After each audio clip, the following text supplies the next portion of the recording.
I started working as an extra. But I wanted to pick your brain before we get to LA though. Like, you know that whole Seattle scene of grunge and Yeah, coffee? What yeah. was that really brewing? Did you feel like the 90s, the way the 90s caught on, was that a little late? Was that Okay, well, prevalent I already? moved away in 1990, but I grew up in what became all of that, Oh, okay. right? So, like, I grew up with guys from Pearl Jam, and Starbucks was there, but it wasn't like a huge thing. It was just another place. But I did work at one of the first and the biggest espresso coffee shops where people would just go and hang out all day. Ah, so the culture was already brewing at that point, so to Yeah, say. yeah. Coffee was starting to grow for sure. Yeah. Right? Because I And remember then in, oh, like sorry, go in ahead. high school, it was like every weekend in high school, it was like you were at a battle of the bands or you were watching a band play. So all those guys, a lot of those guys ended up being in those other bands, and then a lot of those guys didn't, right?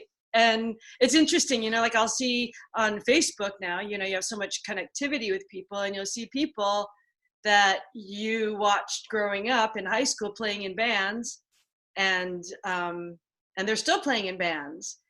And in some sense, it's like, wow, you're still playing in a band, like you never made it.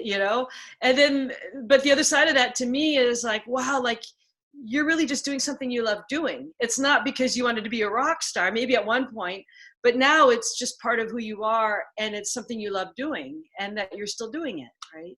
Right. It's kind of like they realize, like what you said at one point. It's like, hey, I wouldn't mind becoming really filthy rich about this, but I'm just so soulfully connected to doing this. So Yeah. when you decided to pursue your fine arts mastery Yeah. at UCLA, so you were doing the back. I've done background work too.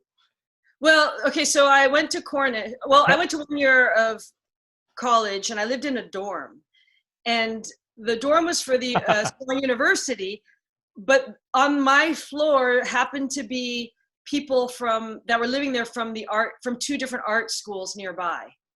And so I became friends with all these art students, and I'd always done art, and so I started getting more immersed in that, and then I started making more work, and then I was like, okay, let me go apply and see. And so then I went to that program for 4 years, and then after that I went to graduate school at UCLA, and then I moved to LA for that.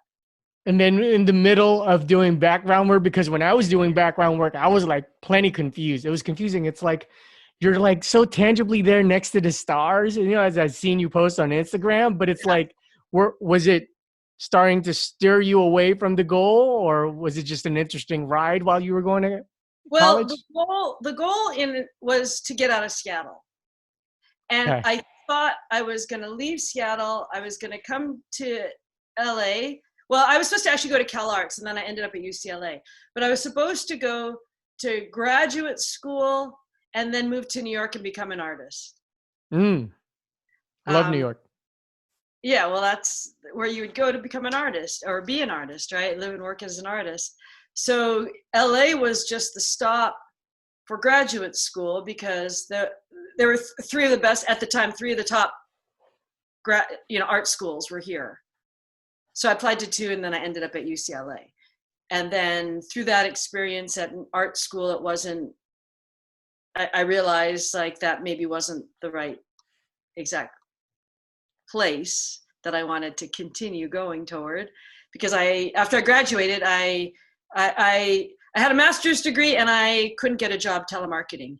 And my neighbor was the manager at the telemarketing place. So she's like, just come in, just come in. And so I went, and you would think, I mean, it's not like telemarketing is, you have to be super qualified, right? Like you don't have to have a lot of, I don't know. You just have to be willing to put in the hours and sit on a chair. That's it. Well, and read a script apparently. So I go in and I read the script to the lady, and they don't hire me. Oh, So after graduate school for 9 months, I was unemployable. I couldn't get a job telemarketing, like I couldn't do anything. So eventually a friend of mine that I went to school with, she had gone to the American Film Institute for a job interview. And because she was very into film and I was not. incidentally, the American Film Institute is on Western and Los Feliz. And about a year and a half before that, I used to actually live out there, and I lived out there coincidentally during the LA riots, which were like within a block of my house. Yeah. Yeah, that was a crazy time as far as for brewing creativity. So I at first, before I interviewed you and doing copious research, I'm like, Uh-oh. did Felicia catch the entertainment bug? Is that why she decided to do background work? That was, because there's something that had to permeate within your soul. Well, it's LA, right? So you come Sure. to LA, and plus the fact when I went to Cornish was like to explain it to people, it was like a fame school, right? Like the TV movie, the TV show and the movie Fame. Like it was visual and performing arts. So I have like some very good friends now that are actors, and some of them became very famous. But there were actors. There was the design department. There was performance production for the theater department. There was music. Like I went to school. Again, a lot of people that went on to become famous or were in iterations of famous things. There's music and ballet as well, dance. So like literally you would be sitting in the dining room, lunchroom area, and then you would have the theater students coming in like emoting and doing all their crazy shit all over, and you're just like, oh my god, because the actors, they're always out there, right, doing their stuff. And then you have the art students. Everyone had a little stereotype. The art students were always kind of like, I'm just gonna go sit in the corner. Semi-incel almost. Yeah, so we always had just these different personality types. But I also became a photographer and did a lot of the still photography for the theater department. So I actually got to become friends with a lot of them, and I crossed over between departments a lot more than a lot of other people did. And for the listening audience, this is pre-DSLR. This is actual. I just interviewed Esteban Oriol. I don't know if you know who he is. He's like this famous hip hop photographer for like Danny Trejo, Snoop Dogg, all those guys. And he's like, dude, I'm darkroom or die. But during that time, that process, if you had to learn all that, Yeah. which is shocking why you didn't get into film, to be honest with you. Dude, it was photography in the darkroom, hands straight. Like I'm sure I have so many like heavy metals in my system, from hands straight into the acid bath and the fix and all that. And I learned, I did more new genres. So then I was also doing video and sculpture and printmaking. So then like video, it was tape, it was beta SP or 3/4 inch, and programming in edits, which no one really understands anymore now because it's all on a little laptop or on your phone, which is insane. So I went to the American Film Institute, and I ended up getting an administrative assistant job there because I actually knew how to type, and my friend didn't. Bravo to you. So when they told her, well, we need someone who knows how to type, she's like, I call my friend Felicia, like she knows how to type. And right before I had graduated, I also used my student discount privileges to buy an Apple II CI. I didn't know how to use it. My friend loaded up all the programs, so I had Quark, and I don't remember what else he put on there. Like I'm sure some of them was Illustrator out already, in Photoshop. I'm trying to remember. I don't even think I had Photoshop, but what I did was, so Quark is a page layout program, and what I did was I actually used the page layout to lay out the my senior show, my master's thesis, which was like in a room, right? Like it's an art exhibit. And so I laid it out in Quark, not knowing anything about any programs. I just kind of figured it out. So then, a year and a half later, 2 years later, I end up at the American Film Institute to do this job, which I have no idea really what I'm just administrative, type things, whatever. It turns out I was an administrative assistant for the advanced technology program. So it was advanced technology program and professional seminars and workshops. So it was like actors and directors would do all these things, and that was one side. And the other side was advanced technology program. At that time, there were only two places, and people would come from all over the world. There were two places, especially in California, LA, There was UCL Extension, and there was the American Film Institute Advanced Technology Program. And that's where you learn things like Photoshop, video editing on a program called Premiere, and another program called COSA After Effects, and then a little bit of Illustrator eventually. So part of my job was to sit through all the classes because I was helping plan a lot of the classes. And so I started learning all about digital media, which this was what, 1991, 92? Okay. It was, I think, QuickTime 2.0 rolled out at the American Film Institute. And it was the beginning of desktop digital video.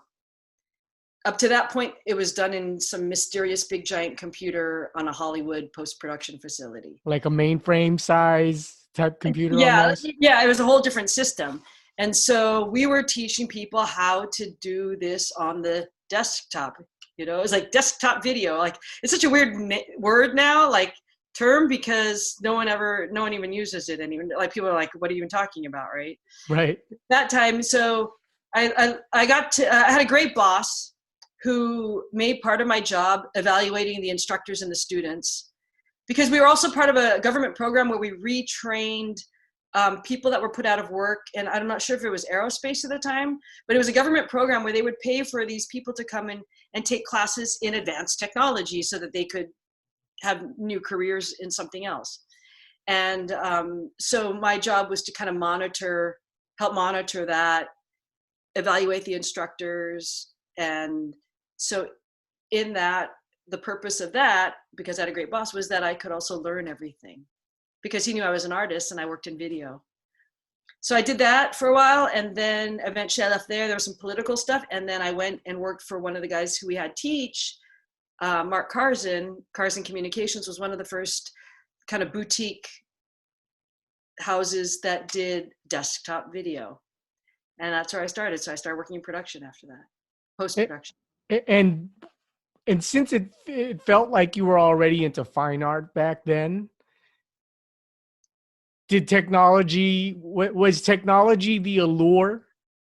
Not because it was. Yeah, because I was a bit of, I've gone through phases where I'm a super nerd. Right. And so it totally appealed to me, and learning and understanding all this technology, and then being able to use it to make my own videos and different things like that. And then when I started working in the design world, like, it was a little weird, because now my whole time in the art world was spent art for art's sake. I didn't go to design. I didn't learn lettering. I didn't learn logo making and all that stuff. I don't know Frisket and all that stuff. I mean, they don't do that now anymore, because everything's on a computer. But right. I didn't go for design. I didn't know about working with clients, because in art, you just did whatever you wanted. So now I just kind of had to fake it. I was like, I'll just pretend I know, and, just deal with clients and people and do things the way they want it. And so I did that for a few years. I did that as a freelancer, bounced around a lot. And then my old boss at the American Film Institute ended up starting the digital media department at Otis College. And so he asked me to go teach and help him start that. So I started teaching there at the beginning of that program. And I think that might've been 97. And so then I was teaching there and working in the industry. And then I started Jiujitsu, which slowly started taking over my world. Sure. And then I was teaching and training, and then teaching college, not teaching Jiu-Jitsu, and training Jiu-Jitsu. And then in 2006, I won the North American trials. And so I think that might've been around October or November. So then December comes and we go on winter break. And then I start to realize, like, I need to really focus just on training for Abu Dhabi now, right? So I didn't go back to teach after that. But what was the feeling like? Because it seems like the matriculation from being a fine artist, then you got allured by being in LA, then you went to the digital world, and then with jiu-jitsu, was it kind of like falling in love? When you just like, oh, dude, I'm head over heels over this thing, or was it No, more gradual? it was very gradual. Ah, Like maybe a year or two after. Well, yeah, it was quite a while where I don't know how many years after I got my black belt and competed at ADCC, maybe a few years after that, I thought, oh, I guess I'm pretty good at jujitsu. I'm okay. right. But yeah, you know what? It's so weird because when I first, it wasn't like I came in and I thought after my first class or my first week of classes or a month, like, oh my gosh, I love this. It wasn't that at all. I think actually I've observed it in myself since then more closely.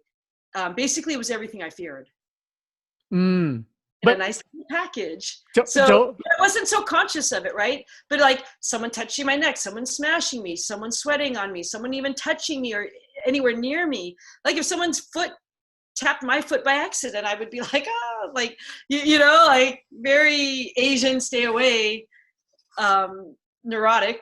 And then it just kind of seemed to envelop everything that I probably didn't appreciate or enjoy. but because like And during that's the challenge, I think.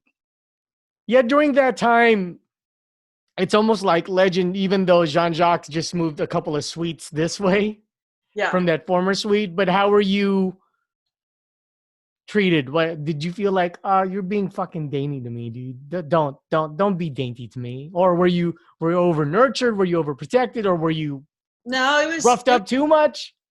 no, well, I mean, but that was a different time period of training as well, right? So, Sure. so you know, everyone got fucked up to a certain point. I mean, and it wasn't, I don't know that there was any, it didn't really register that I was the only female there that much. Like I would just go train, and I think I appreciated the challenge of what it was. But I also came from, I'd been working in Hollywood in post graphics, broadcast design. I never worked with another woman, only once or twice. It was very male dominated. Before that, AFI, like it's all computer tech stuff, so that was also more male dominated. And just growing up, you know, we were very verbal and you know, very verbally spar friendly, Right. talking a lot of crap. So when I got onto the mat, you know, you come in quiet, of course, but as you become more comfortable and these people become your family, you know, I like to talk crap to all my friends. Yeah. So, So it wasn't uncomfortable for me that they were all men. And, you know, like I think once in a while there might have been some uncomfortable moment here and there. But there was, I never really, but it's also my personality though, too. Right. So, you know, I'm pretty there. right. Like, I mean, I honestly thought that you were also into goth, you know, or big into that, like It that was type of stark personality. You know what I mean? I think like when you look at me, everyone would think I was into The Cure, which I really wasn't. I was more into Hanoi Rocks and Motley Crue and sort of like more of the glam LA bands Okay. at that time. And then, of course, you know, before in the years before that, completely growing up on MTV, right? So, you know, exposed to all that, but I wasn't a like The Cure is great, but I mean, I only know whatever songs they had a video of on MTV. I wasn't a huge fan, but it was more like New York Dolls, Iggy Pop, and it wasn't like straight punk, and it wasn't straight super glam glitter rock. It was like this kind of dirty crossbreeding, you know, like Johnny Thunders and all that kind of stuff. So Did you ever like kind of like post-punk Pixies, The Clash? those were not two of my favorites, but they were okay. I Oh, mean, okay. Yeah, because I was big into like the new wave era. yeah, I wasn't a waiver. See, Mm, those were delineations back then, right? You had sure. punkers and waivers, um, rockers. Was there anything else? And it's Uh, ironic you because know you what? come from very You had the heavy metal guys, and then you had kind of the glam guys. You know. right because you came from the dour impression of Seattle. Yeah, but I also must say, like, I didn't. Mm, I didn't look like the people I hung out with didn't all look like me either. You know. Mm, So I just kind of did like I just was into hair. I thought I was going to go into hair. I was going to be a hairstylist. But then wow. I was like, well, I'll go to art school first and see if that doesn't work out. I'll go to hair beauty school. Before we even completely seg into jujitsu, but do you think um, at that time when you were going to art school, traveling to UCLA, did it feel exciting or did you just want to be lost in that moment? Like you were like, hey, I got my stick, I got my rolled up clothes, that's it. We're going to gypsy this out. Um, well, I mean, I basically packed up the car and drove down. Actually, right before I left Seattle, Uh-huh. and I had, in high school, I started dyeing my hair, and then art school, it was like this. You saw the pictures on Instagram, like it was all over the place. And then right before I leave Seattle, I get my hair cut into this bob. And my mom was so upset. She was like, they're going to take advantage of you. You look so young. Where at least like when I had the hair, like it was a little more dangerous, right? I was like, Intimidating, right? a little more intimidating. And then once I cut my hair, she was just like, oh, my baby's leaving kind of thing. She's going to get chewed up and spit out. Yeah, because I feel like the makeup of your story is so wide like this, Felicia, because Oh my gosh, yeah.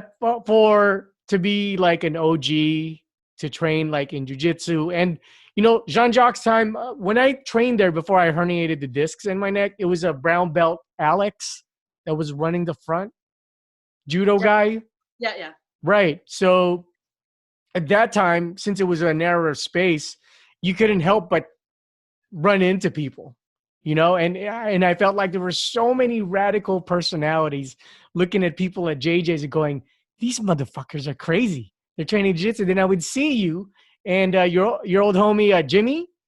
Uh-huh. You guys would always roll before rolling, Yeah. and it was just it was almost like a Batman spotlight on you, because it's like, dude, this chick is a fucking crazy bitch, dude. This chick is nuts, dude. And then I find out later from Alfred and Chris Ariola, they're like, oh yeah, she's the OG Dirty Does It. She's number 6, And I think people needed to know that background of you growing up in Seattle, going to school, but you were so, I hate to use this term, but rebellious in counterculture about things. It really suits how you were in that golden era of like, oh, this is the Jean-Jacques suite, as being the only female. Like I never felt rebellious. But because you weren't in the moment, you were living. Yeah, yeah. I mean, to me, I mean, I had a really strange life, and it's weird to wake up and go, "Oh, I'm 52." Like, what the hell? Like, there. Which you don't look 52, by the way. Thank you. But Yeah. I remember when I was in college, in art school, and one day I remember sitting in my apartment thinking, wow, like it would be really cool to have a different part-time job every day of the week, because then I would never get bored. And basically that's what I've had this crazy life. And there are multiple reasons for that. Like one is like anytime an opportunity would come up, I would take it. And I'm not married, I don't have kids, I don't have responsibilities of a family, so I can pick up and go and do whatever I want whenever I want. So I don't have a lot of those things. And then one day you wake up and it's like, well, even if I wanted kids, I can't have kids anymore. Like that time has passed. And then I go, well, what happened? Like it was like I just blinked my eyes and all of a sudden I'm over 50. And I realized, like, my 30s, where people would have been raising children and having a family, I started jujitsu at 33, and then that became so much of my life. And that was like that intense period, starting at 33 and then Abu Dhabi at 39. So that was like this incredible, intense time period. And that's when most people would have been having families. Right. And did you feel like on jiu-jitsu world? No, well, I just spoke to Donna Gonzalez. She's an Eddie Bravo brown belt. Yeah. And she's, she was talking about like, hey man, it's a great time. I'm still into it, but I'm preparing for the post jiu-jitsu career, because it takes a toll on the body, so many other things. But in regards to, I found that different opportunities keep coming. And I think if you're open and not, I think like I was saying, like, I think my fear of everything about jujitsu is kind of what pushes me into that. Sure. But I don't really register it as fear. Like I'm just drawn to it, like maybe like to a bug to a light and then they get zapped. Right. Maybe that's me. So, I've ended up doing so many crazy things. And if you had asked me 5, 10, 30 years ago, would you think you would have worked as personal security for a Saudi princess? Do you think you would have done this? Do you think you would have even known what jujitsu was? No less get into it and do all this stuff in jiu-jitsu. No, it's just like, oh, someone just called and said, hey, you want to do this, you want to do a podcast? I'm like, okay. It's just like, okay, like what do I got to lose? Be smart, be careful, but like that's, I think, just how I approach life. It's, oh, there's an opportunity, okay, that sounds cool, like I'll go try it. Did you ever feel crotchety like I am with music, where it's like, well, you don't know, you females nowadays are lucky because there's jujitsu for females. I'm always My time, it was brick and mortar, yo, and we had to lay the brick ourselves. Yeah. And if I'm doing a seminar, or if they're friends of mine, or they ask me, if they want stories or want to hear about it, that's all cool. But usually I just kind of do that. Or I just don't go to the Facebook page. Totally. I mean, we're all guilty of that. Like there really isn't a world before you, right? So I'm not really aware of the world of jiu-jitsu before I got there, or the world of art before I got there. And then through study and learning and research, you start to find out who's who and who's what. But I don't know if people these days are aware about jiu-jitsu history. So I actually think with all the podcasts, and especially right now during the quarantine, like everybody's doing podcasts, but what it has done, I think, is it has really helped flesh out some of the historical jiu-jitsu stuff, Right. And it gets to a point to where I feel there will be a segment of women that won't care to learn. I've accepted that. Like my younger cousins, it's like this guy won't care about Philippine history. This guy won't care about cuisine.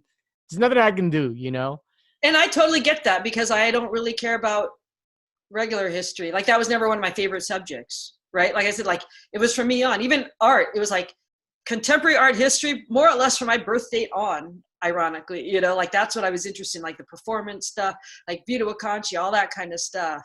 And before that, like modern art, I could stomach. And then before that, like all the old paintings and stuff, I was just like, oh, Matisse, Caravaggio, yeah, anything, right? Yeah, the older stuff was excruciating because I couldn't connect to it, I guess. So during that time, oh, sorry, go ahead. So I get that. Yeah. Yeah, absolutely. So during that time when you were competing at ADCC, were you like, or was the feeling like, because I remember it was just like Kira Gracie or everyone else, right? And she was like, oh, she was a Gracie. She's the female. Let's present her as the jiu-jitsu female. But if you were to encounter her at that point, were you? I actually encountered her when I was a blue belt. Right, but what I'm saying, when you were gonna encounter her, like, was there like a stymie of like, oh fuck, she's a Gracie during that period, or were you already like, nah, dude, I'm gonna fucking destroy you? What's that? When I was a blue belt? When you guys were gonna roll? Well, I was a blue belt. I had no idea what was going on. Oh, okay. And I had no idea who she was. Oh, which helps, you think? Okay, so I was a blue belt. So basically, I'd done some tournaments in town, and then I ended up going with this women's team that was down at Higgins to Florida to the Pan Ams at the time that it was called. And I was a blue belt, but I didn't know who everybody in the jiu-jitsu world was. So Pejapana was the referee. I didn't know that. And I didn't, it was like, oh, I had Kira Gracie in the semifinal, and I was like, oh, it's Kira Gracie. I'm like, okay, well, I've heard that name. I think I probably had watched Choke by that point, right? And some UFC stuff. Yeah, I had watched UFC, so, but I still was like, okay, whatever. Yeah, like, let's do it. Like, what else are you gonna do, right? Right. So there wasn't that point of like post fight, like, hey, you just tussle with Kira Gracie or anything like that. It wasn't even that allure anymore. It was the women's jiu-jitsu was fully developing already, so it wasn't like an anomaly. Well, she was 16 years old, and there were there were three belt divisions for women. There was white, blue, and then purple, brown, black was one division. Mm. And then within that, there were three weight classes. That was it. So there were 22 women in my division. So, we had bigger divisions because there were a lot less women and a lot less divisions, right? We had more people in the division. So, I don't know. I'm trying to remember. It was, I don't know. What was the question? Well, it was more like if there was a sense of fear, which you really answered because you were unaware of who she was, so it was more beneficial to you at that point. But mind you, she was also a 16-year-old blue belt as well, so she hadn't become Kira Gracie, multiple world champion, Hall of Famer either, right? Oh, okay. Because putting myself in your position, I would have just imagined like, oh, this chick has been rolling since she's won. And I didn't really process that until after, and the people were like, well, yeah, like she grew up with all those referees. They are all a Gracie, like she knows they all know her. Right. Do you feel there's a discrepancy? Not a discrepancy, but is there a difference in rolling, like when you go to the Philippines? Like, in MMA in the early 2000s, like, well, the UK needs wrestling. So I'm sorry, one more time? The UK, they need wrestling. They have good kickboxing. They have decent jiu-jitsu, but they need wrestling. But when you go to a place like the Philippines, it's like they're missing this or they're advancing this. Is there a difference that you notice? Well, I remember, so I've been to the Philippines multiple times, and I remember it must have been 2000, maybe like 2006, 7 or 8, maybe it's before Abu Dhabi, maybe 2005, 2006. And I remember I went there, and there was only 2 or 3 schools there at all. And I ended up going to one place, and then they ended up asking me to teach them all this rubber guard stuff. And so I rolled there that time. And I think I went another time when my grandfather was dying, and I went and I went to go roll, and then got called because he was passing at the hospital. So I had to leave the class early. And then I hadn't really, every time after that, I hadn't really done any jujitsu, because I also had a period where I wasn't doing jujitsu until this last time when I went back, and then I taught a seminar and rolled a bit with a lot of the girls. But now it's like there's a bunch of different schools and tons of women, and it was cool. Like I went to one class and I just rolled with all the women. I mean, I think there were probably like 8, 10, 12 women there that night.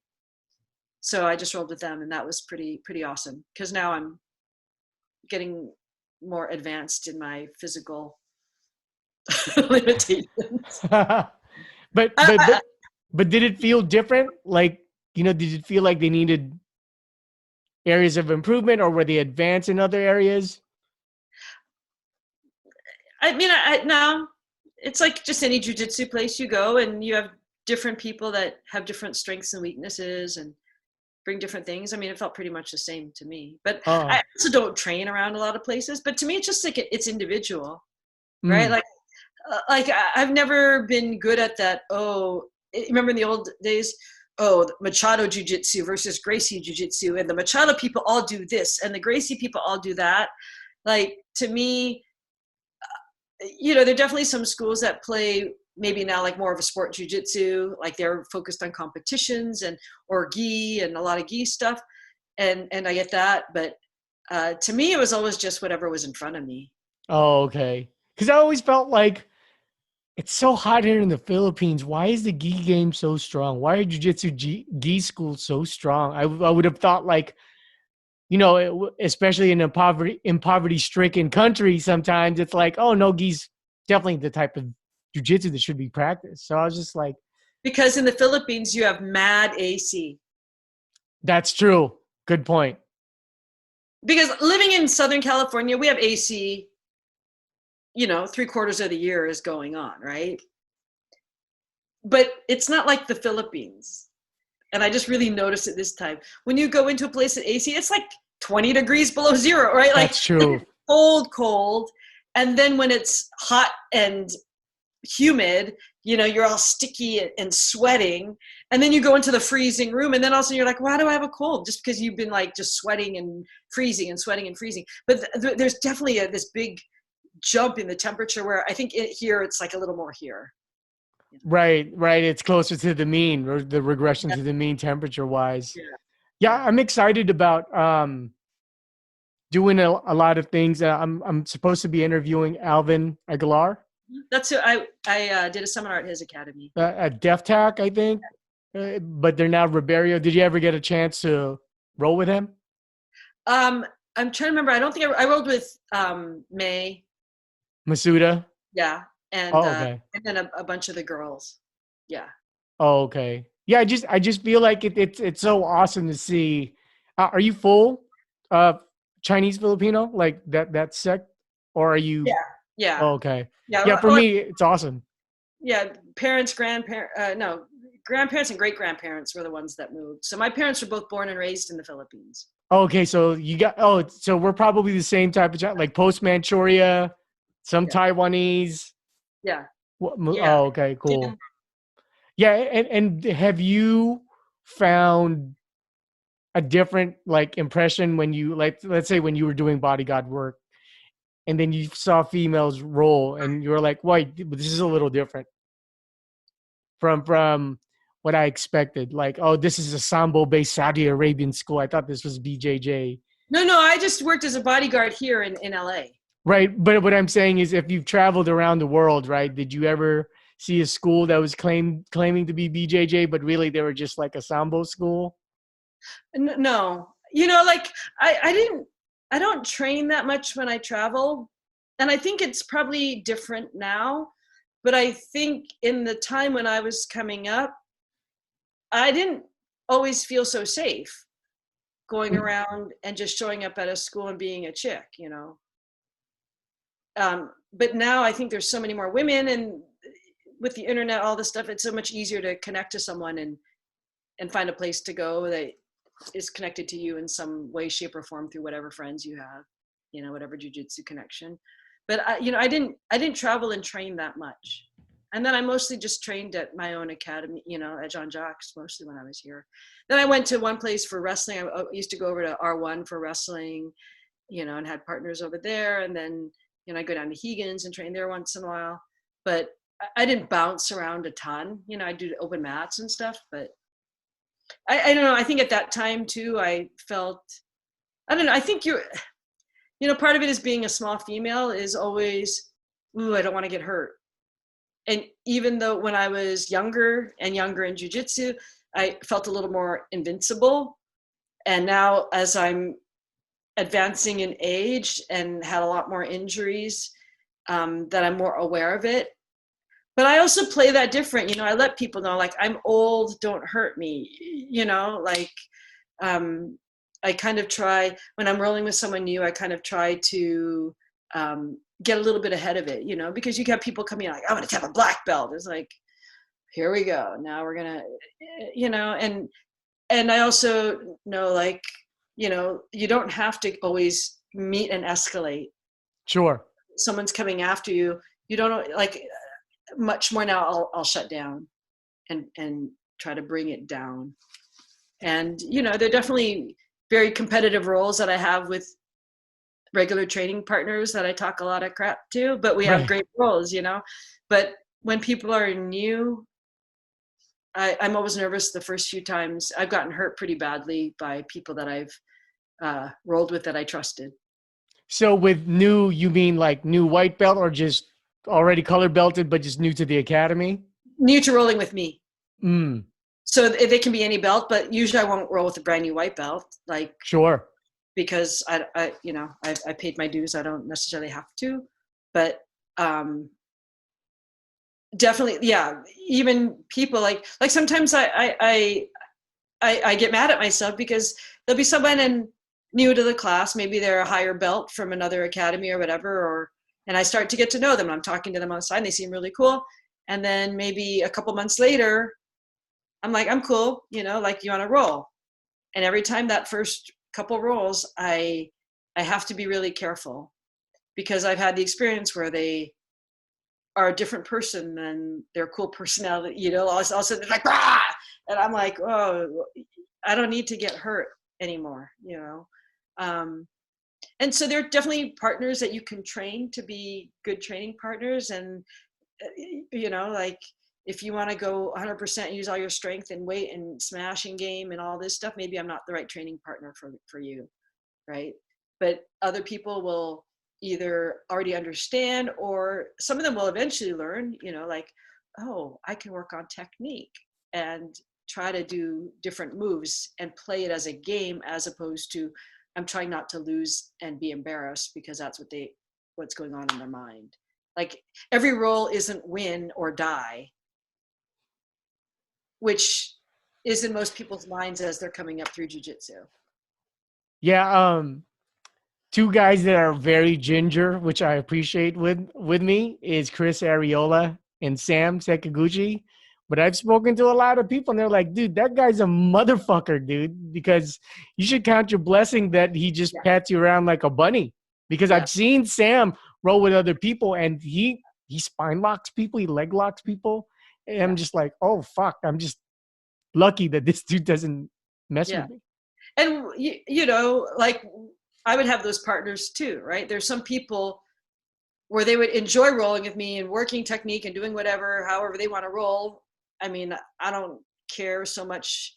I'm not so worried about them. I'm worried about me, right? And protecting myself, but also my training.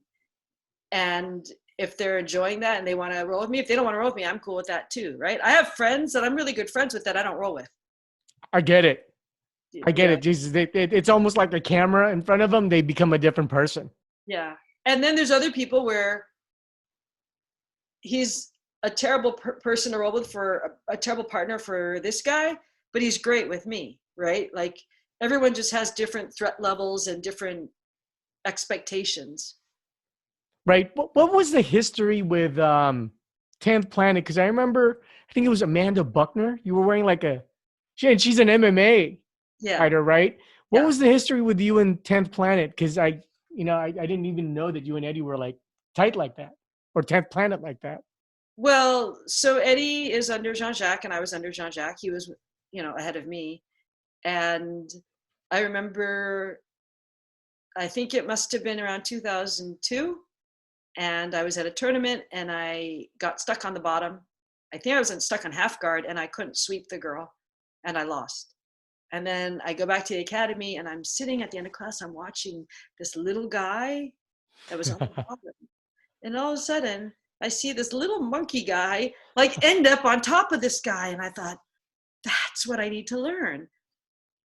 I didn't even know what a sweep was. I didn't even know the term sweep. But I watched him do this and I started watching and I was like, I want to learn that. And then I noticed this personality of this person that was always there at the end of class talking about 10th planets and such. Pre-flat Earth. Pre-flat Earth. It was still a planet. But I remember after I saw this guy go from the bottom to the top, I was like, that's what I need to learn. And at some point, everybody already knew who Eddie Bravo was back then. And he used to go to the morning class and I didn't go to the morning class when I first started. So I didn't know. And he's like, blah, blah, blah, blah, Eddie Bravo. And I'm like, oh, okay, Eddie Bravo. And then you'd also hear about this guy, Joe Rogan. Yeah, he's on this TV show, Joe Rogan. I'm like, oh, I don't know. I don't watch that show. And then eventually when I started going to the morning class, then I started to see them. But after I saw Eddie do that sweep, then I was like, I want to learn that from you. Can I learn that from you? And he's like, yeah. Because, Eddie's always been super generous. Like he just loves jiu-jitsu. He doesn't care who he's talking to. He doesn't care whatever. Anyone who wants to listen, he's like a little white, he just goes. And so I was like, I want to learn from you. And he's like, okay. And so I started paying attention to his game and he was like developing the rubber guard and stuff. And then I remember one day I get a call. I think he called me and he's like, hey, what are you doing? You want to come train? And I was like, okay. So I go to his house, and it was Gerald Streben and these two girls that were from Beverly Hills Jiu-Jitsu, Myra and Olga. And they were both much, much bigger girls. Like one was a power lifter Right. and the other, they were just much bigger than me. And it was the three of them. And Eddie was teaching them. And I was like, okay, like I'm going to learn how to sweep. I'm going to learn how to sweep, right? Like in my mind, he's going to teach me how to do what he was doing. And I get there and he's teaching them the twister. And I have no idea. But this is me. I just started doing whatever he told me to do. Like hook here, do this, do this. Oh, okay. Like I didn't say, why am I doing this? You know, I didn't question it. I was like, okay, because I just want to learn. And that's one thing with me in jiu-jitsu. I never really understood what was going on ever. You know, like people want to have this understanding, like, okay, so you know, like you teach a technique and then they want to understand everything. It's like, no, go do it like 25, 30 times. And then if you have a question, we'll answer that question. But until you have the experience of doing, you don't really get to ask the questions because you don't have any experience to base your question on. Obviously you say like, are we trying to get on top? Okay. Yeah. Okay. That's a question. But you know what I mean? Like I remember my first teacher was Silverado. And I don't know if he did this by design or it just always happened, but he would teach us, it was the beginning class. He would teach us a technique and then we'd all go and try it, right? And then at some point, everyone's around the room working on the technique. And then he goes, oh, wait, come, I forgot something. You have to do this too. And then we would add that in and then it would start to work. So again, I don't know if that was by design or if he really just always forgot some crucial part of Right. it. Or if he broke it down where he wanted us to approach one aspect or one part of it and understand that movement first and then add on to it. So I never, you know, I don't feel like I ever was always questioning, like, why are we doing this? Why am I doing that? Why am I putting my hand there? Like I would just do it. I would just do what I was told, So Eddie's teaching the twister that day, and I have no idea what we're talking about. And I'm thinking, this isn't really a sweep. I thought I wanted to go from the bottom to the top, and I don't know how that works. So we were coming up, and then he was getting ready for the Abu Dhabi trials, because then they started the trials for 2003, and then he won that. And so I was there through all that, watching all that happen as he evolved into that. And I remember the day he came back, it was so exciting the day he came back from Brazil. And it was just like, oh, and he's going to come back today, and he's coming back today, because you knew he was a brown belt, and we knew he was going to get promoted that day when he came back. So that was super exciting. And then he eventually opened 10th Planet, and I wanted to continue training with him. And so I would take the evening class and then I would drive, and he would always, you know, he was at the bomb squad. So they had to have class after the kickboxing classes. So that class was at 8:30. Jean-Jacques' class was at 6. So I would leave at like 7:45, drive from Tarzana to Hollywood to take another class and continue to learn. So then I was a purple belt at the time. And then at one point, so as a purple belt, there was not a lot of gi tournaments to do. It was all blue and white belts. So once I got my purple belt, there was nothing to do. So I started realizing like I had to do no gi tournaments, like Grappler's Quest, because then it was 2 years and up or 3 years and up. And so I was starting to do more no gi jiu-jitsu. And then he opened bomb squad. So then I started doing both. And then I'd done a few tournaments and done well. And so then he wanted to promote me to brown belt under him. But I was still a purple belt under Jean-Jacques in the gi. So one night he promoted me. He goes, and I already talked to Jean-Jacques about it, and it's cool. You're a purple belt in gi, and you're a brown belt in no gi under me. Wow, because I remember at that time, Eddie was very generous. He's like, oh, you train at Jean-Jacques? Okay, well, I'm not going to charge you. I'm not going to charge you. So I ended up training for a month, you know, and I think a lot of people don't realize, like, it was brutal. It was tough. Paulo Tocha would be watching and be like, you're Filipino, right? Just shank him. Just shank him. Just stab him, you know? It's like just When I use was your a blue belt, Filipino. I did Muay Thai with him when I was a blue belt. Right. He's another like rough and rugged old school dude, Paulo Tocha. Yeah. Like he's the guy that would teach, no, no, no, no. If he's too close, you just knee him in the balls. Just knee him in the balls. This is the real Muay Thai. So this is real blood sport at that point. And what made you not go into not necessarily MMA, but I did. taking Muay Thai for I meant like as in Muay Thai only. So when I was Coming from Bomb Squad.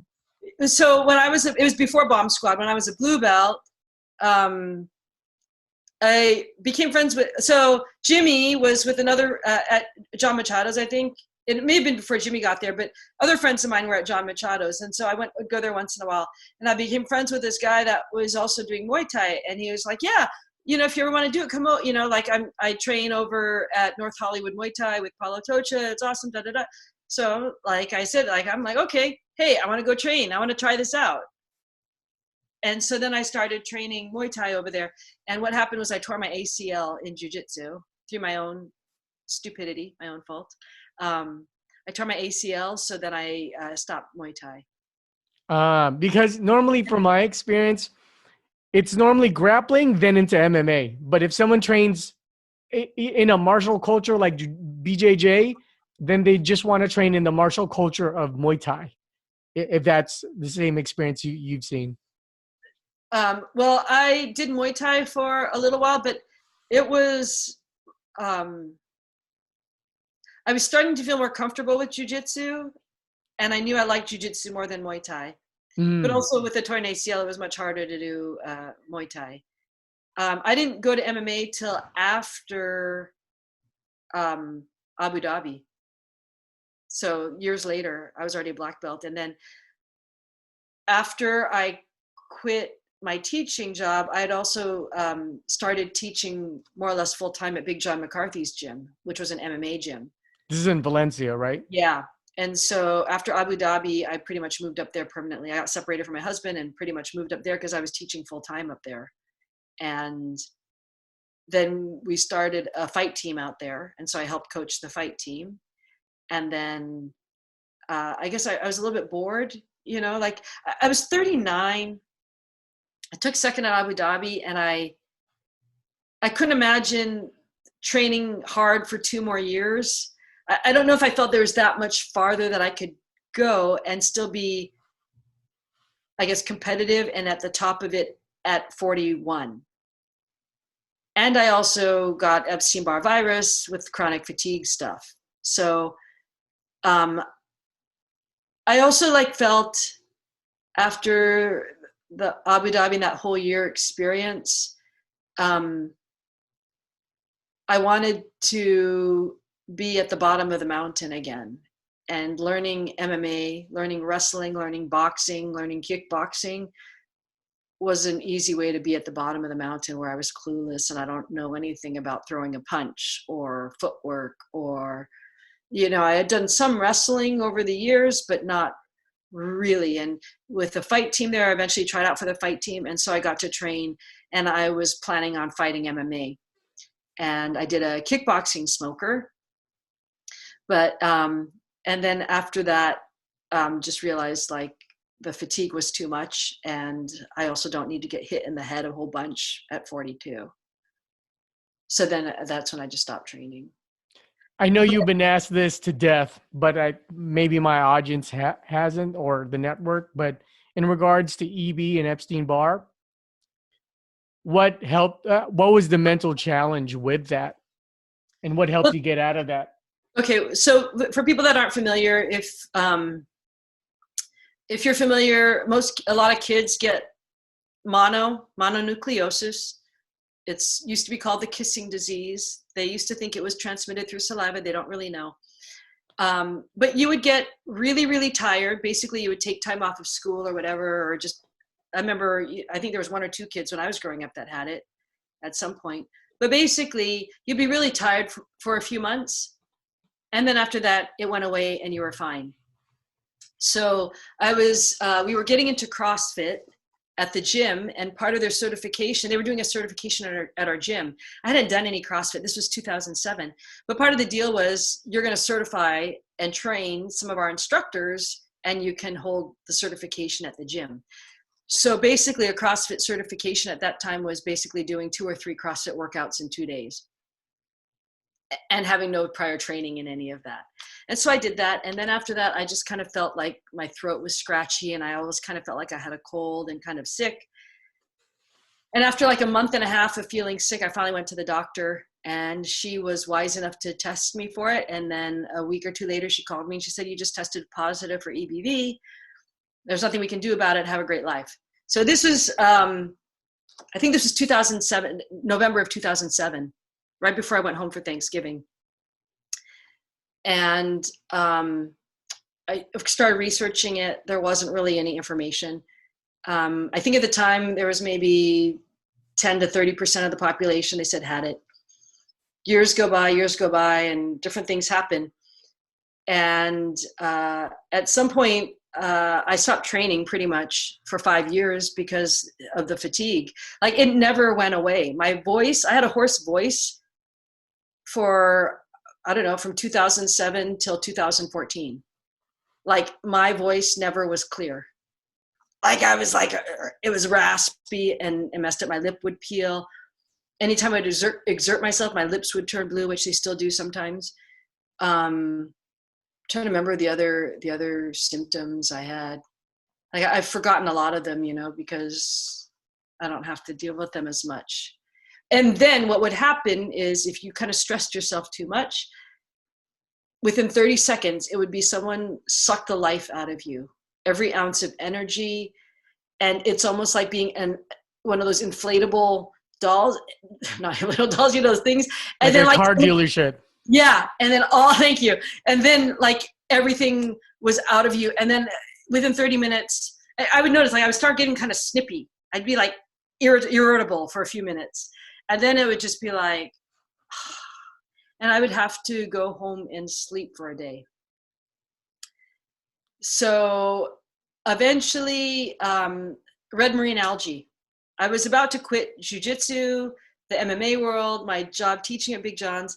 I went to Hawaii with my student to coach her at a tournament. A friend of mine, Stephanie Murata, she was like, red marine algae will help with that.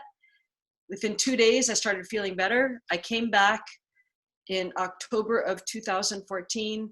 I went back to Jacques and I asked to come back and train. And not only did I want to come back and train, I want to do the Masters Worlds in a week and a half. And He's like, get on the mat. And now, sorry, go ahead. Well, so even after all that time, like, every once in a while, just researching, not really finding any information on it. And literally, I think it was a year or two ago, I think it was 2018 or so, people were starting to make progress. So now I think the general consensus is, if you look at now, it's probably 70 to 90% of the population has it.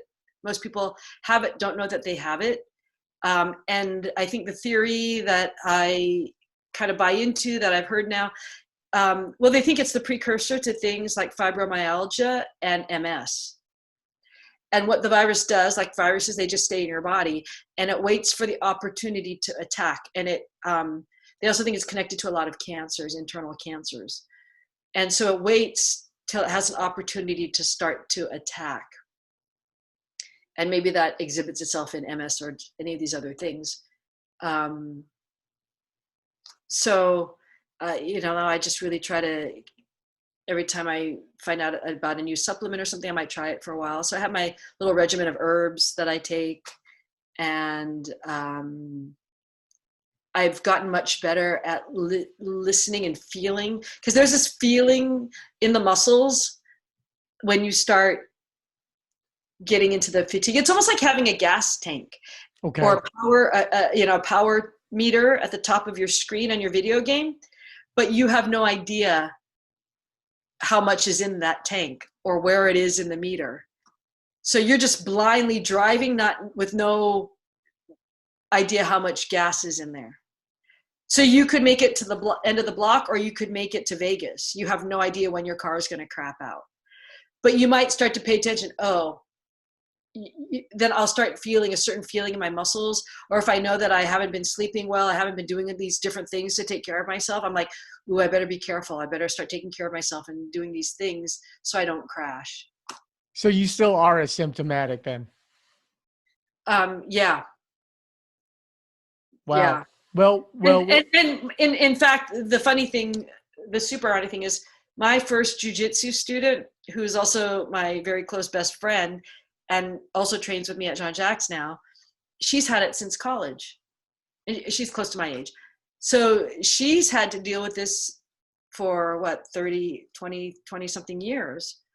And I just, that same year that I got it, I did Abu Dhabi, separated from my husband, competed in Turkey, traveled, did all these things, and then the CrossFit. So all these, the emotional, the physical, the mental, all these different parts is an opportunity for that to attack.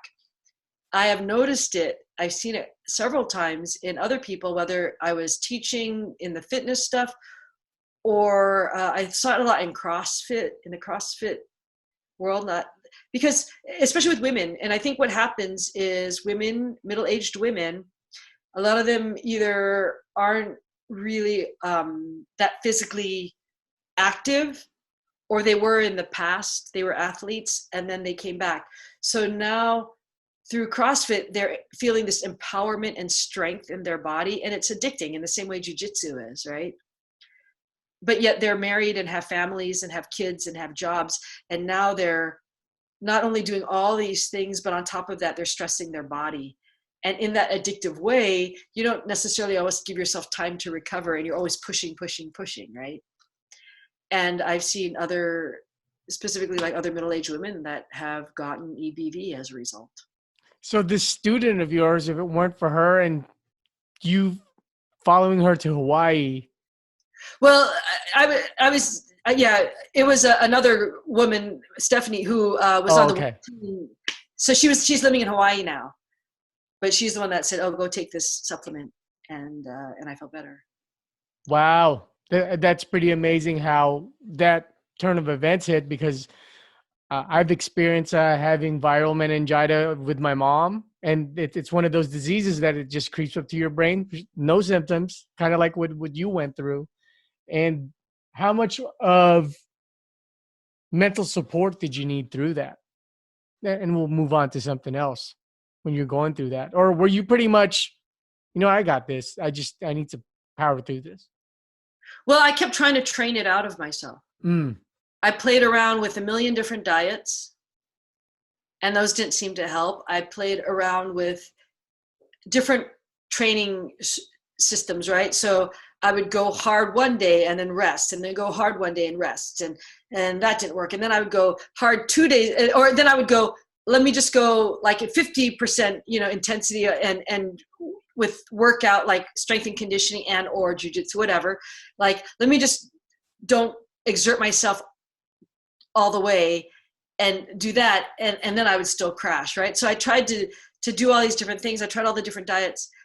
Later, with the supplements and all the different things I was doing, for me, the other thing I also did that year, I also started eating meat after being a vegetarian since I was 13 years old. So I just started eating every meat thing on earth. So I went back to being vegan. So not just vegetarian, but I'm vegan probably 96% of the time of the year. And then Wow. on occasion, special occasions, amazing restaurants or whatever, I'll eat meat and stuff. But for most of the time, I'm pretty much like probably 95, 98% of the time I'm vegan, and probably about 88% of the time I'm trying to be more or less gluten-free.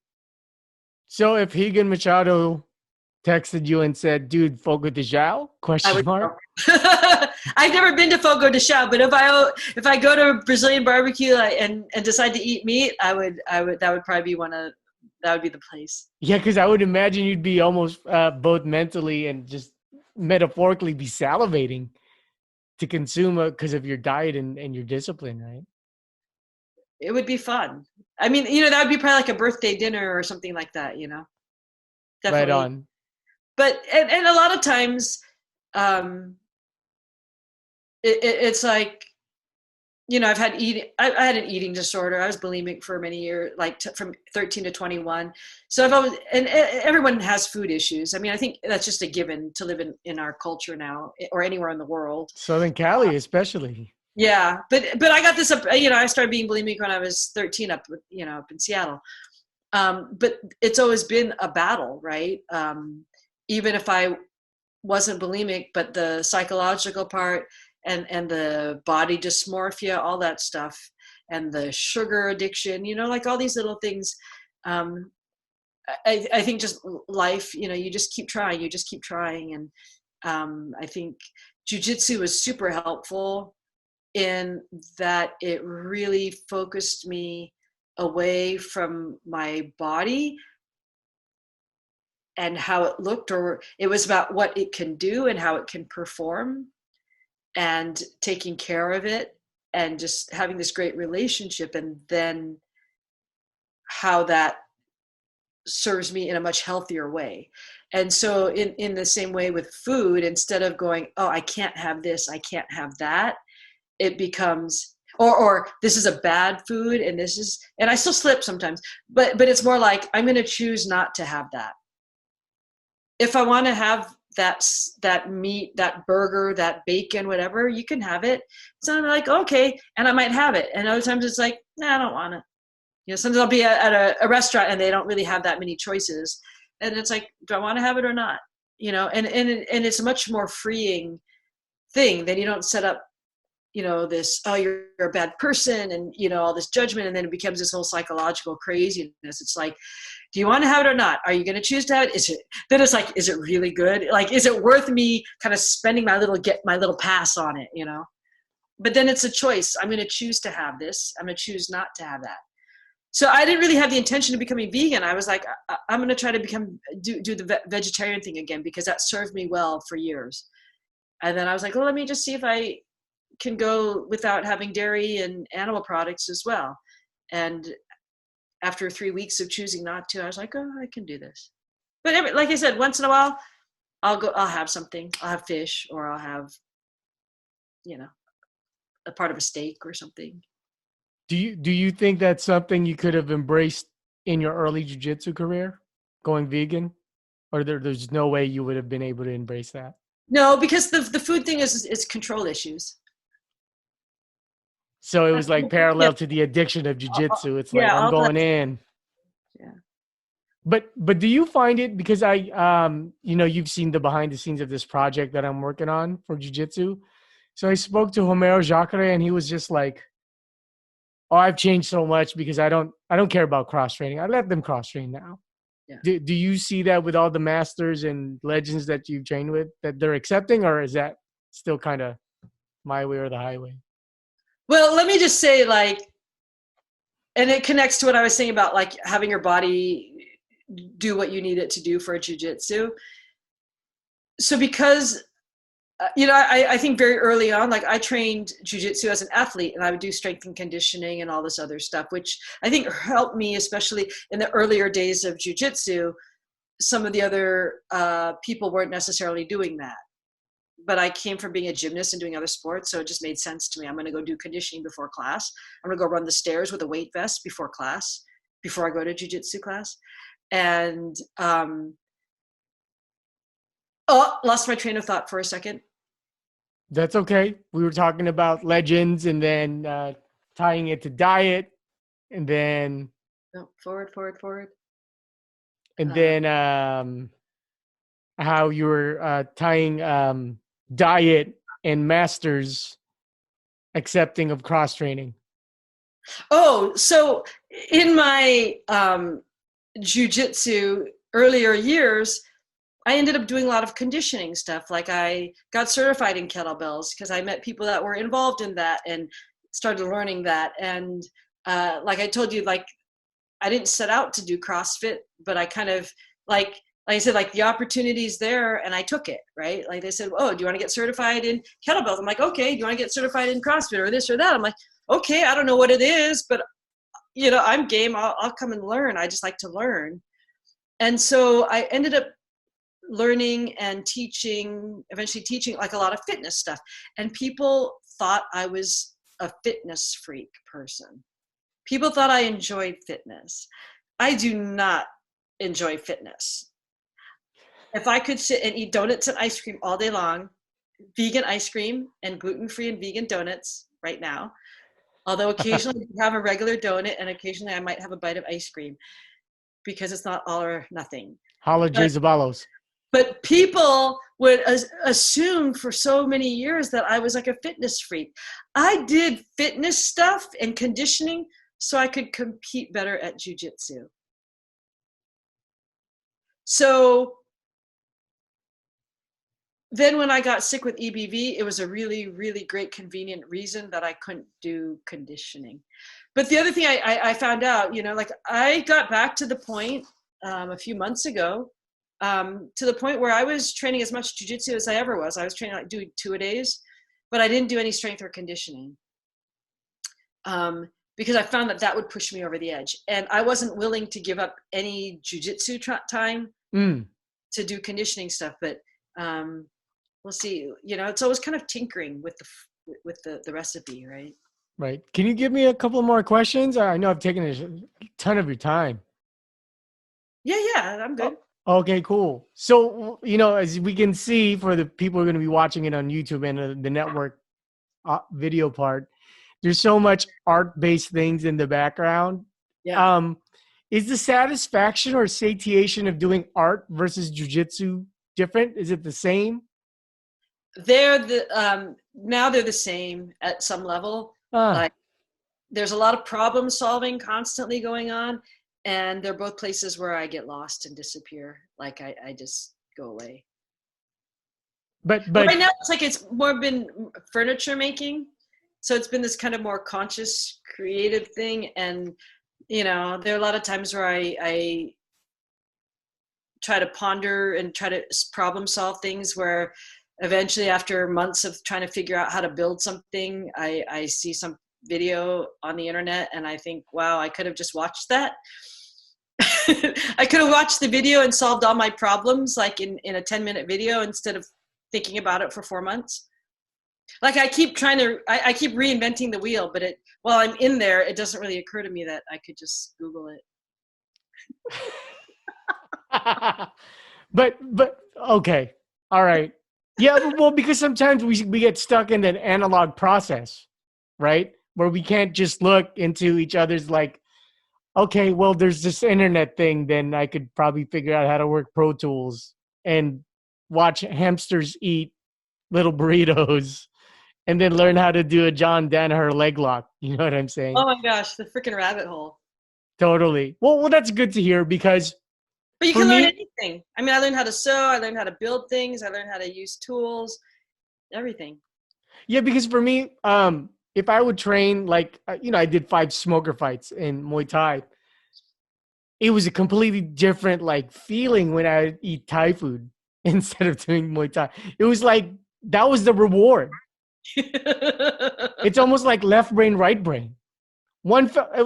Eating, I don't know, oxtail soup was more like the creative part, and the Muay Thai was like the right brain, where it's like, okay, this is what I have to do.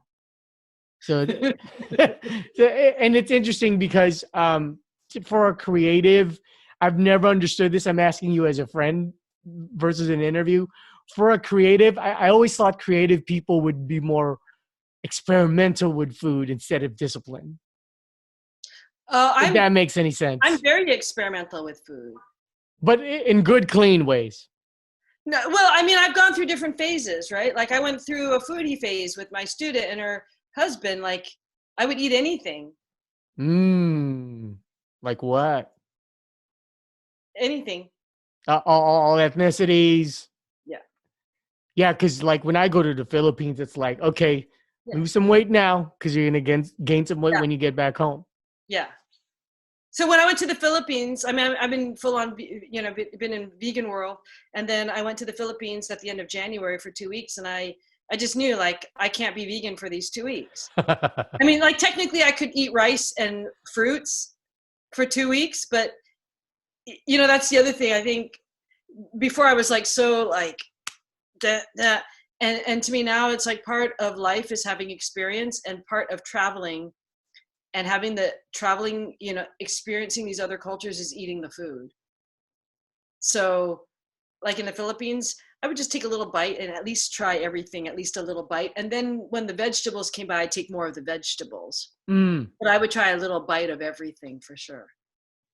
But do you find it that it becomes an excuse when okay, I'm going to Japan, so I gotta try everything again? I'm not completely food obsessed. Ah, because I'm noticing. I don't know if you see this on the internet. I interviewed a Henzo Gracie brown belt, and he has a blog named Butt Scoots and Burgers, and Yeah. he's also big into whiskey. And in the Philippines, there's this guy. I think his blog name is Food Grappler, Uh-huh. and he consumes all Southeast Asian food, but he trains voraciously in jiu-jitsu. So it's interesting how where that's coming along. But I just did want to see how you reacted to.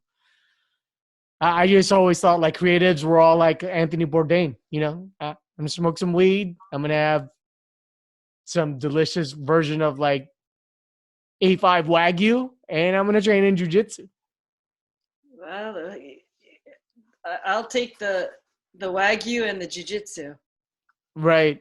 Um, and then do you feel there's a part of jiu-jitsu where you will eventually leave, or is it always going to be a piece of the pie to the Felicia Oh pizza I, slice? roll forever. I have to There it is. do that little logo that I made. Um, I, I was ready. My analogy is I was ready to. My pen was on the divorce papers with jiu-jitsu. Mm. Literally, I was going to go to Hawaii, finish coaching with my student, come back, quit my job at the gym, and start a whole new life. And how long ago was this? This was October of 2014. Okay. I don't know what I was going to do, but I was like, I taught for 5 years without really rolling much. And I realized I can't continue doing this. I love training jiu-jitsu more than, and I like teaching. I really like teaching, but I love training. And if I can't train, I don't want to be around it anymore, because how can I teach? How can I learn things if I can't get on the mat and do them regularly? And so I thought I was done. And I was, so I've already walked out that door, and then I came back and went and signed up for the Masters Worlds. So I think, and then having been injured where I've had to take 1 to 6 months off the mat at a time, like this quarantine is a little annoying, but and because I'm not a fitness freak, I haven't really worked out very much. I'm getting really soft and gaining weight, but eventually it will come back, and I'm not sure how or when. Like it's I don't think about it too much, but I've got other stuff to do that I'm working on every day, trying to learn new things or make new things, or do different things every day. And all of a sudden the day's gone, and I'm like, oh my gosh, like, has it really been 2 months? Has it really been almost 2.5, 3 months that we haven't trained? And time is weird like that, right? It's like a blink of an eye, and you're like, as you get older, wrapping your head around that time is weird, right? So I think it'll always be a part of my life, like, but who knows? I mean, just as easily I could probably walk away and never see it again. Not that I'm planning on it, but I don't know. Right. Like my life has been quite unpredictable. So, it's like jiu-jitsu. It's like you can make all the plans you want. You can make your plan to get on top and mount that guy and armbar him and choke him and triangle him, but he took you down and now you're on the bottom of side control. Like, where are your big plans now, guy? Like, you deal with what's there, right? Which has led to a much more interesting life. Absolutely. Absolutely. Felicia, I mean, I know I started the pod really awkwardly because I wanted to get into it, because I was also I'm pressured for time because I have another interview to do. Okay. but I just texted them and canceled because I wanted to do a long form interview, and I'll create time for that person.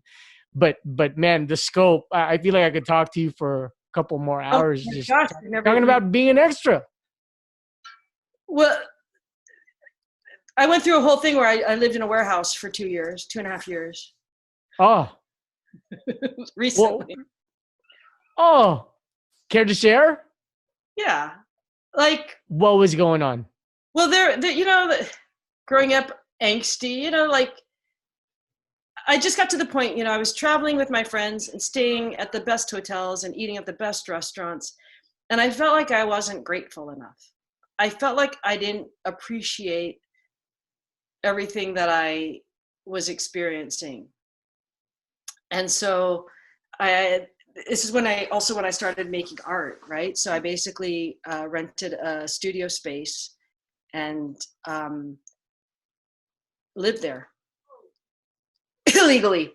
And I had nothing to cook with. I had a kettle that boiled water. The hot water heater I didn't change, so it was the 6-gallon office sink hot water heater. And I basically lived there more or less for like 2.5 years. What was the purpose? To try to live on as minimal as I could, so I could appreciate the other things when I, like, basically it was like I had 4 minutes to take a lukewarm shower before the water ran out. So then when I went to a nice hotel or someone's house or wherever I was taking a shower, to be able to sit there and enjoy the hot water for longer than that time, I appreciated it. So I really wanted to see how little I could survive with or do without, So in the final chapter of that stint, were you like, okay, I'm ready to come back, but what did you take away from it?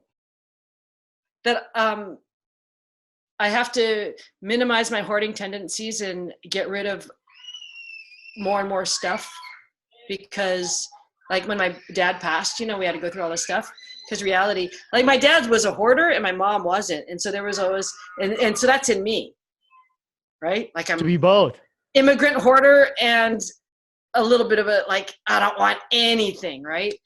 And so I'm still in the process of reducing more and more and cutting things out, because there's always the thought, like, if I die right now, no one wants to go through all my shit.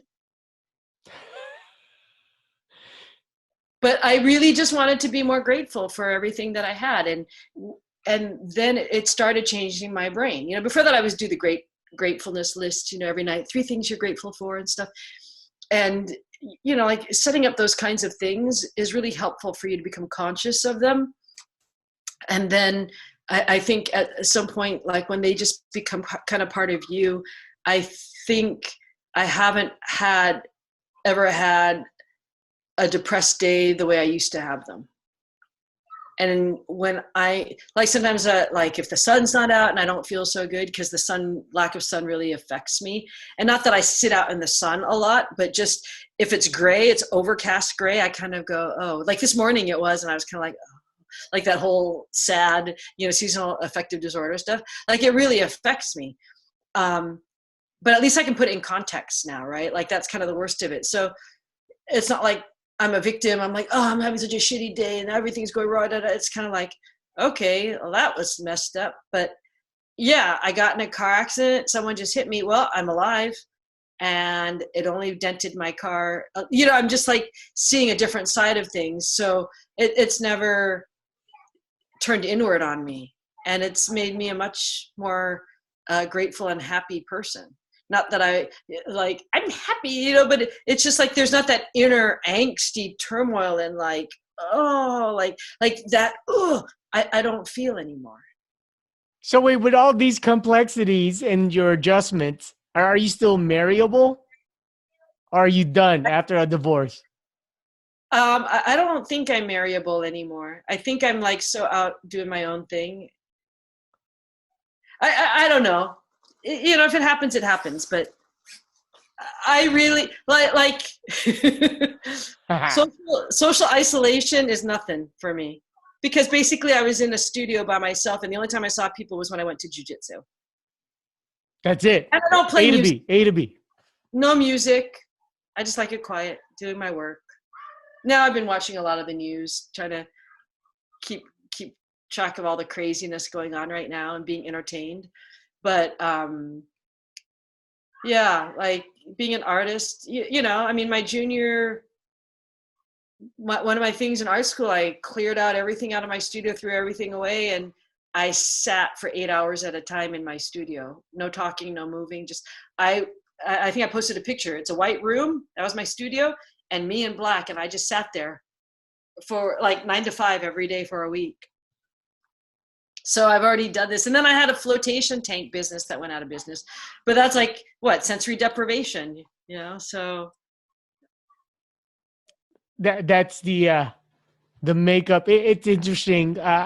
Probably the most enriching thing for me is to find so many different personalities who train in jiu-jitsu. Like, and I hate to sound stereotypical, like with boxing, it was a particular person. With Muay Thai, when there's a little bit of subculture behind it, fine. But with jiu-jitsu, it's the most vast personality scape, and it's so enriching for me just to hear different people's stories, man.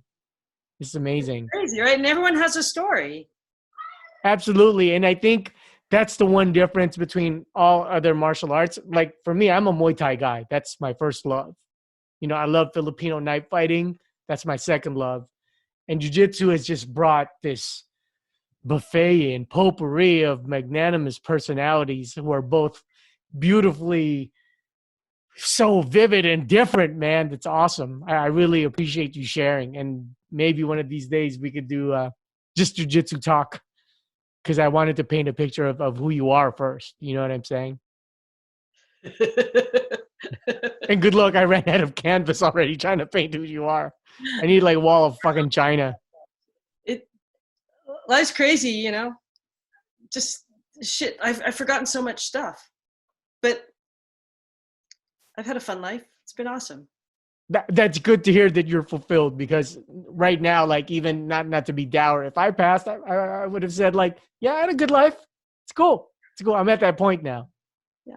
I mean, I think that the other thing too is, you know, when I was keeping jiu-jitsu and I was training a lot, and I would always ask myself, if I had 30 days to live, what would I do? And I'm like, I'd probably do the same thing. I'd train, and then I'd probably go see my family a little bit. But aside from that, I was really happy training all the time, because how could you not be? But pretty much if there's something I want to do, I kind of go do it. And I don't have a bucket list. I like that hashtag no bucket list. It's like, I do know one thing that I want to do. I decided that I want to do this. And I was never really drawn to it. But I want to learn how to, this is where I observed it in myself. It's about the fear. So I want to learn how to ride a motorcycle and get one. Even though like I've been so against them and so fearful. And I know a lot of people who have gotten seriously injured and or died on them, but I want to learn how to do it. Are you leaning towards motocross, like a street bike, or like, or something like a vintage look? I don't even know anything about it. I mean, I've just read a little bit so far, but I have to go take some classes and stuff. But I think just like, you know, is it a cruiser? Maybe a Harley, a cruiser? Like that, something small, but that I can just commute around. I'll send you a couple of links, maybe tomorrow, of like really dope ones that are like really cool, because I used to ride. So I'm just gonna get a little cheap one. Yeah. It doesn't have to be like this 20 grand. No, a little cheap used one. Like above a moped. You want to change gears? It's going to be a real motorcycle. Oh, okay. All right. I'm just saying, I'm not going to spend 20 grand on a motorcycle. Totally. No, well, cool. I'll get a little used one just to start with. Cool. Well, I'll send you like different aesthetics and see which one may ride or look best for you. There's a lot of dope ones out there, because ride with a couple of people who are still riding to this day. So, well, I did find a website, a women's biker. riders. Yeah, yeah. And so then they have a few articles on, heights and things to be concerned when you have short legs, such as myself. Total. And by the way, for the listening audience, when I used to ride, I slid up on the crest after riding for 3 months, and that was my career. I'm not trying to pose myself as this ADCC motorcycle street rider, some shit like that. No, I stopped just because I fucking had like rash legs after sliding on the crest. Thank God it was hailing. Well, I hope I don't do that. I mean, I assume that there's going to be some of that somewhere, but I hope to. You see, this is where I watched it. I was fearful, and then it's like, okay, I'm going to jump in and learn this. So Look into Triumph bikes. Oh yeah, my college roommate had a Triumph. Those are the best. They're so good looking, dude. Very important. I don't know. Really dope. Well, Felicia, thank you so much, man. We'll be in touch. But I'll for sure, and I'll be playing this next week. And I want to thank my sponsors: Roll Dogs Kimonos, Luta Gear, Roll Forever, and Betty, and maybe that's it. Are you available for train? Oh, go ahead. Sorry. Oh yeah, I'm available for private seminars, whatever. And then my work. You can see my work on my Instagram or my Facebook, which isn't really updated. Like the website isn't really updated, but on Instagram you can kind of see what I'm doing. It's Flo, the Art of Felicia Oh, or you can also just look up me, Felicia Oh. Right, because there's also a lot of beautiful projects that's available for them to purchase from you. So there's Jiu-Jitsu. Say, hey, can you make this for me? I'm like, okay. Dunzo. Cool. All right, thanks, Felicia. I'll be in touch. Thank you. Take care. Good seeing you. Good seeing you. Okay, bye.